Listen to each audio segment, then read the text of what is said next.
नमस्कार दोस्तों, मैं विवेक कुमार। आप सभी लोगों का हार्दिक स्वागत है आपके और हमारे चैनल क्राइम की कहानी के नए एपिसोड में। सबसे पहले आपके प्यार के लिए शुक्रिया कि आप मेरे वीडियो को पसंद करते हैं। अगर आप चैनल पर नए हैं या अभी तक आपने इस चैनल को सब्सक्राइब नहीं किया है तो सब्सक्राइब कर लीजिए, बेल आइकन दबा दीजिए ताकि मेरे हर वीडियो का नोटिफिकेशन आपको मिलता रहे। तो चलिए आज की कहानी शुरू करते हैं। तिरुपति भारत के प्रसिद्ध तीर्थस्थलों में एक है। आंध्र प्रदेश के चित्तूर जिले में स्थित तिरुपति शहर में हर साल लाखों की तादाद में दर्शनार्थी आते हैं।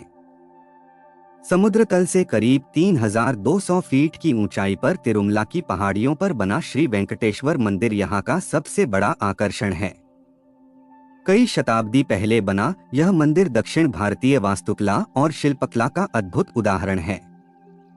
तिरुपति आने वाले हर एक श्रद्धालु की सबसे बड़ी इच्छा श्री वेंकटेश्वर के दर्शन करने की होती है। इसके अलावा भी यहाँ कई अन्य मंदिर हैं। इन मंदिरों में सामान्य दिनों में देश विदेश से रोजाना हजारों लाखों श्रद्धालु पहुँचते हैं। इसलिए तिरुपति को दक्षिण भारत की सबसे बड़ी धार्मिक नगरी भी कहा जाता है। इसी धार्मिक नगरी में सबसे बड़ा सरकारी अस्पताल है। इसका नाम श्री वेंकटरमणारुइया SVRR है। 23 जून 2021 को अस्पताल के पिछवाड़े एक जला हुआ सूटकेस पड़ा होने की सूचना पुलिस को मिली। सूचना पर तिरुपति के अलिपिरी थाने की पुलिस मौके पर पहुंची। पुलिस ने उस बड़े से सूटकेस का मुआयना किया। सूटकेस जला हुआ था, उसमें से किसी इंसान का जला हुआ शव नजर आ रहा था। पुलिस ने सूटकेस से शव को निकलवाया। शव पूरी तरह जला हुआ था। कई जगह से चमड़ी और मांस भी जल चुका था, केवल हड्डियां बची हुई थीं। मामला बेहद गंभीर था। अलिपिरी थाने की पुलिस ने अपने उच्चाधिकारियों को इसकी सूचना दिया। इसके बाद पुलिस के आला अफसर भी मौके पर पहुंच गए। पुलिस अधिकारियों ने शव का मुआयना किया, लेकिन जला हुआ शव देखकर यह भी पता नहीं चल रहा था कि यह पुरुष का लाश है या महिला का लाश है। ऐसी हालत में शव की शिनाख्त होना तो दूर की बात थी। मौके से पुलिस को ऐसी कोई संदिग्ध चीज नहीं मिली जिससे मृतक या शव फेंकने वाले के बारे में कोई सुराग मिलता। पुलिस अधिकारियों ने विधि विज्ञान प्रयोगशाला से फोरेंसिक टीम बुलाई। फोरेंसिक वैज्ञानिकों ने कुछ साक्ष्य जुटाए। इसके बाद शव को पोस्टमार्टम के लिए इसी अस्पताल की मोर्चरी में भेज दिया गया। डॉक्टरों ने पोस्टमार्टम के बाद केवल इतना बताया कि शव किसी महिला का है और उसकी उम्र 25 से 30 साल के बीच है। इसके बाद तिरुपति के अलिपिरी पुलिस थाने में मुकदमा दर्ज कर लिया गया। डॉक्टरों की रिपोर्ट से पुलिस को बहुत ज्यादा मदद नहीं मिली। पुलिस अधिकारी हैरान थे कि धार्मिक नगरी में ऐसा जघन्य कांड किसने और क्यों किया। महिला का शव होने से अधिकारी इस बात पर विचार करने लगे कि कहीं यह कोई प्रेम प्रसंग का मामला तो नहीं है। सबसे पहले यह पता करना जरूरी था कि शव किसका था। इसके लिए पुलिस अधिकारियों ने तिरुपति सहित चित्तूर जिले के सभी थानों और आसपास की पुलिस को सूचना देकर यह पता कराया कि किसी महिला के लापता या गुमशुदा होने की कोई रिपोर्ट तो हाल ही दर्ज नहीं हुई है। लगभग सभी थानों से पुलिस को नमे ही जवाब मिला। 2-4 थानों से लापता महिलाओं की सूचना मिली, लेकिन वे उस उम्र के दायरे में नहीं आ रही थी। पुलिस की कई टीमें मृतका की शिनाख्त करने और कातिल का पता लगाने की कोशिशों में जुटी हुई थीं, लेकिन कोई सुराग नहीं मिल रहा था। 2-3 दिन बीत गए। पुलिस के लिए यह मर्डर मिस्ट्री बन गई थी। यह तय था कि महिला की हत्या कर सोची समझी साजिश के तहत सूटकेस में रखकर शव जलाया गया है ताकि कोई सबूत नहीं बचे। मतलब कातिल जो भी हो, वह शातिर दिमाग था। जांच पड़ताल में पुलिस अधिकारियों को ख्याल आया कि सूटकेस में शव जलाया गया है तो यह भारी भरकम सूटकेस किसी वाहन में रखकर लाया गया होगा। यह ख्याल आते ही अधिकारियों ने SVRR अस्पताल परिसर और आसपास लगे CCTV कैमरों की फुटेज देखने का फैसला किया। CCTV फुटेज खंगालने के बाद पुलिस को पता चला कि एक व्यक्ति टैक्सी से भारी भरकम सूटकेस लेकर अस्पताल आया था। उस व्यक्ति के साथ 1.5-2 साल की एक छोटी बच्ची थी। टैक्सी से लाल रंग के उस ट्रॉली सूटकेस को उतारने के बाद वह व्यक्ति उसे पहियों के सहारे खींचता हुआ अस्पताल के पिछवाड़े ले गया था। कैमरे की ये फुटेज मिलने पर इस मर्डर मिस्ट्री में उम्मीद की कुछ किरण नजर आई। पुलिस के लिए उस व्यक्ति की तलाश करना ज्यादा मुश्किल काम था, इसलिए सबसे पहले उस टैक्सी वाले का पता लगाया गया।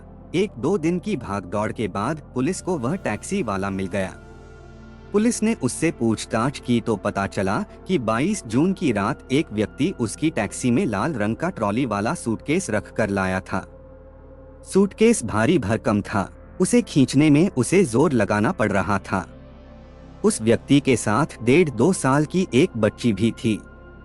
अस्पताल में उस व्यक्ति ने टैक्सी से सूटकेस उतारा। बच्ची उस समय सो गई थी, इसलिए उस व्यक्ति ने टैक्सी वाले से कहा कि मुझे यह सूटकेस किसी को देना है, मैं कुछ देर में आता हूँ, यह बच्ची सो गई है, इसलिए इसे टैक्सी में छोड़ जाता हूँ। उस व्यक्ति ने टैक्सी वाले को रुकने के एवज में और बच्ची का ध्यान रखने के लिए कुछ पैसे देने का वादा किया। टैक्सी वाले ने पैसों के लालच में हामी भर दिया। इसके बाद वह व्यक्ति पहियों के सहारे उस ट्रॉली बैग को खींचते हुए ले गया। करीब आधे घंटे बाद वह व्यक्ति वापस आया, तब तक बच्ची टैक्सी में सोती हुई ही मिली। यह देखकर उसने टैक्सी वाले को धन्यवाद दिया और वापस चलने के लिए टैक्सी में सवार हो गया। टैक्सी वाला उस व्यक्ति को जहां से लाया था उसी जगह वापस छोड़ आया।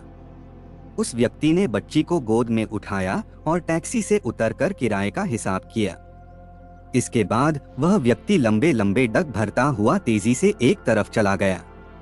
उस व्यक्ति को जाता देखकर टैक्सी वाला भी वहां से चल दिया। टैक्सी वाले से पुलिस को काफी कुछ सुराग मिल गया था। अब उस व्यक्ति का पता ठिकाना तलाश करना बाकी था। टैक्सी वाले ने उस व्यक्ति को जिस जगह छोड़ा था, पुलिस ने उसके आसपास के इलाकों में लोगों को फोटो दिखाकर उस व्यक्ति की तलाश शुरू कर दिया। इस काम में पुलिस की कई टीमें लगाई गईं। इससे परिणाम भी जल्दी ही सामने आ गए। पता चला कि उस व्यक्ति का नाम श्रीकांत रेड्डी था। यह भी पता चल गया कि सूटकेस में जिस महिला का जला हुआ शव मिला था वह करीब 26-27 साल की उसकी पत्नी भुवनेश्वरी थी। पुलिस को अब श्रीकांत रेड्डी की तलाश थी। इस बीच भुवनेश्वरी की एक रिश्तेदार महिला पुलिस एसआई ममता ने अपने स्तर पर जुटाए कुछ सीसीटीवी फुटेज अलिपिरी थाना पुलिस को उपलब्ध करा दिए। इन फुटेज से श्रीकांत के अपराधी होने की पुष्टि हो गई। पुलिस ने मोबाइल लोकेशन के आधार पर पता कर 30 जून को श्रीकांत रेड्डी को गिरफ्तार कर लिया। श्रीकांत से पुलिस की पूछताछ और सीसीटीवी फुटेज के आधार पर भुवनेश्वरी की हत्या की जो कहानी उभर कर सामने आई वह इस प्रकार निकली। श्रीकांत रेड्डी आंध्र प्रदेश के कड़पा जिले के बड़वेल का रहने वाला था और भुवनेश्वरी चित्तूर जिले के रामा समुद्रम गांव की रहने वाली थी। भुवनेश्वरी एक सॉफ्टवेयर इंजीनियर थी। वह हैदराबाद शहर में टाटा कंसल्टेंसी सर्विसेज में नौकरी करती थी। श्रीकांत भी टेक्नो इंजीनियर था। वह भी हैदराबाद की एक कंपनी में काम करता था। एक ही प्रोफेशन में होने के कारण दोनों में पहले यारी दोस्ती हुई। यह दोस्ती बाद में प्यार में बदल गई। दोनों ने शादी करने का फैसला किया। वर्ष 2019 के शुरू में उन्होंने शादी कर लिया। दोनों हैदराबाद में रहते थे। पति पत्नी दोनों इंजीनियर थे। वेतन भी ठीक ठाक था, इसलिए किसी तरह की कोई परेशानी नहीं थी। भुवनेश्वरी भी खुश थी और श्रीकांत भी खुश था। दोनों की खुशियां तब और बढ़ गईं जब 2019 के आखिर में उनके घर एक नन्ही परी ने जन्म लिया। हालांकि पति पत्नी दोनों नौकरी पेशा थे, लेकिन फिर भी बेटी के जन्म से उनकी खुशियों की दुनिया और ज्यादा रंगीन हो गई। बेटी 4 महीने की हुई थी कि देश में कोरोना की पहली लहर आ गई। इस पहली लहर में पिछले साल श्रीकांत की नौकरी छूट गई। कुछ दिन तो घर में ठीक ठाक चलता रहा, लेकिन बाद में पति पत्नी के बीच झगड़े होने लगे। झगड़े का कारण था कि श्रीकांत अपने तमाम तरह के खर्चे के पैसे भुवनेश्वरी से लेता था। भुवनेश्वरी उसे पैसे तो दे देती, लेकिन वह उससे कोई काम धंधा भी करने को कहती थी। स्थितियां ऐसी रहीं कि श्रीकांत को कोई अच्छी नौकरी नहीं मिली। वह पत्नी पर ही आश्रित रहने लगा। भुवनेश्वरी भी आखिर कब तक उसे शौक पूरे करने के लिए पैसे देती। नतीजतन घर में रोजाना किसी न किसी बात पर झगड़े होने लगे। इस बीच इस साल कोरोना की दूसरी लहर आ गई। छोटी बड़ी कंपनियों ने अपने कर्मचारियों से वर्क फ्रॉम होम शुरू करा दिया। भुवनेश्वरी भी घर से ही कंपनी का काम करने लगी। खर्चे कम करने के लिए इसी साल भुवनेश्वरी और श्रीकांत हैदराबाद से तिरुपति आकर रहने लगे। तिरुपति में दोनों पति पत्नी अपनी 1.25 साल की बेटी के साथ एक अपार्टमेंट में रहते थे।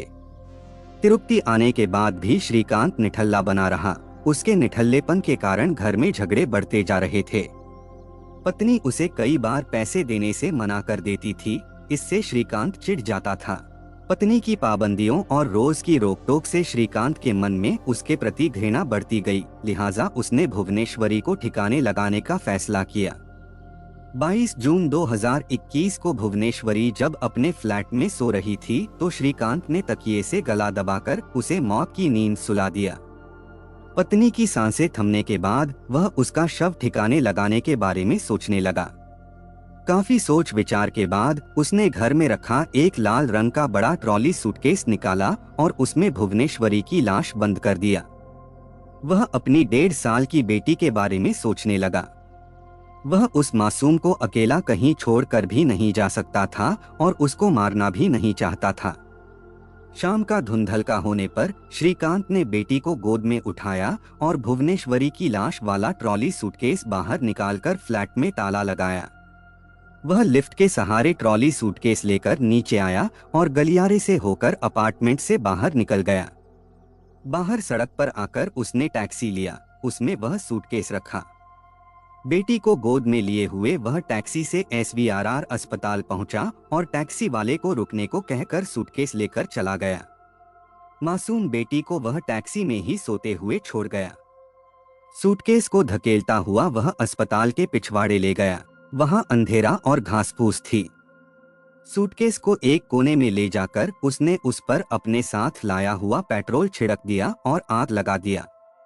आग लगाने के बाद वह छिप कर खड़ा हो गया और सूटकेस को जलता हुआ देखता रहा। करीब आधे घंटे बाद जब उसे यह इत्मीनान हो गया कि अब पत्नी की लाश जल गई होगी और उसकी पहचान नहीं हो सकेगी, तब वह वहां से चल दिया। टैक्सी के पास पहुंचकर उसने पीछे की सीट पर सोई मासूम बेटी को संभाला। फिर उसी टैक्सी में सवार होकर वापस उसी जगह उतर गया जहां से सूटकेस लेकर बैठा था। दूसरे दिन श्रीकांत ने अपने रिश्तेदारों को यह बता दिया कि भुवनेश्वरी कोरोना के डेल्टा+ वेरिएंट से संक्रमित थी। इससे उसकी मौत हो गई और कोरोना संक्रमित होने के कारण अस्पताल वालों ने ही उसका अंतिम संस्कार कर दिया। भुवनेश्वरी के पीहर वालों को हालांकि इस बात पर भरोसा नहीं हो रहा था, लेकिन उन्होंने श्रीकांत की बात पर मजबूरी में विश्वास कर लिया, क्योंकि वे कोरोना के कहर को जानते थे। इस बीच श्रीकांत फ्लैट से फरार हो गया। भुवनेश्वरी की एक रिश्तेदार ममता प्रशिक्षु सब इंस्पेक्टर है। उसे भुवनेश्वरी की मौत का पता चला तो उसे भरोसा नहीं हुआ। चूंकि वह पुलिस अधिकारी थी, इसलिए उसने अपने तरीके से इसकी खोजबीन की और जिस अपार्टमेंट में वह रहता था वहां की CCTV फुटेज खंगाले तो सारे सबूत मिल गए। तमाम सबूतों के आधार पर आरोपी श्रीकांत पकड़ा गया। कहानी लिखे जाने तक वह जेल में था। कहानी को लास्ट तक सुनने के लिए आपका धन्यवाद। इस कहानी के बारे में अपनी राय कमेंट करके जरूर बताइएगा और ऐसी ही अपराध की सच्ची कहानियों के लिए हमारे चैनल क्राइम की कहानी को सब्सक्राइब कर लीजिए। कहानी को लाइक और शेयर जरूर करें। धन्यवाद।